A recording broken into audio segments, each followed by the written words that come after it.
guys, my name's Jess and I'm here to talk to you about envenomation. So venomous and poisonous. I hear them used interchangeably. They're similar, but a little bit different. What we're gonna talk about is some of our beautiful wildlife in Australia that is also a little bit dangerous because it is venomous. That means it can inject you with venom. So some of the most dangerous ones are our snakes, spiders, but when we talk about spiders, particularly right now, we're talking about the funnel web spider, the cone shell, and the blue-ringed octopus. They're our big four most dangerous, really fast-acting venom creatures. And so we're gonna talk about what to do if you happen to be bitten or stung by one of those. First of all, it's good to keep in mind, not all of our snakes are venomous, but unless you're a snake expert, if you're unsure if it's venomous or not, just treat it as if it is venomous. It's always better to be safe than sorry.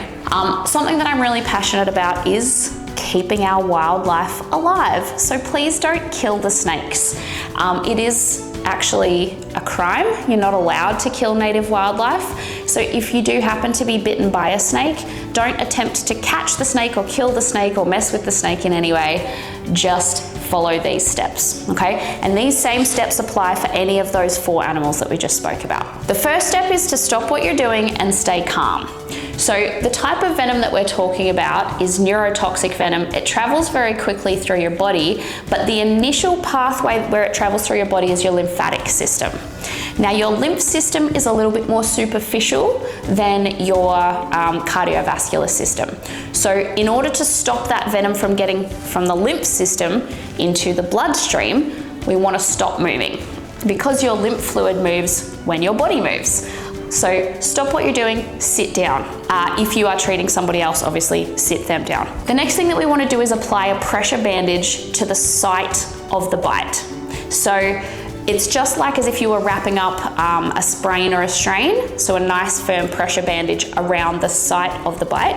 If you have a nice stretchy elastic bandage, that is preferable to a crepe bandage, but if all you have is a crepe bandage, use that.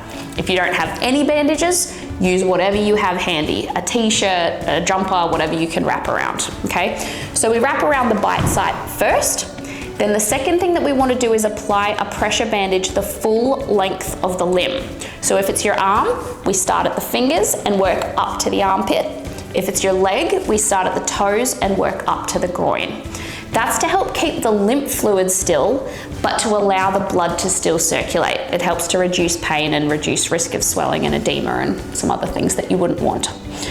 Once we have bandaged the limb, then we want to hold it still so you can splint that limb. If it's the leg, splint it to the other leg. That's nice and easy. If it's an arm, just use anything that you can that's rigid and will keep the arm still, and then wait in place for emergency services to arrive. So that's what to do. Here's a couple of things not to do. Because we're not trying to stop the blood flow, you do not need to apply a tourniquet. You do not need to cut or suck the bite area. We just want to put that pressure bandage on. So that's important. Now, something else to keep in mind is if it's a redback bite, it's not the same as a funnel web. It's not the same level of danger and it's not the same level of urgency.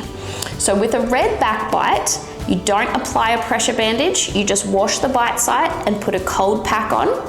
As an adult, you are highly unlikely to die from a redback bite. It's much more dangerous for our small children and frail elderly.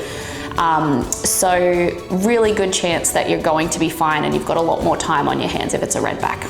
There is a great chance that once you are taken to the hospital, they will be able to administer anti-venom if it's needed, or if it's not needed, they will treat you in place. Good chance you're going to be okay.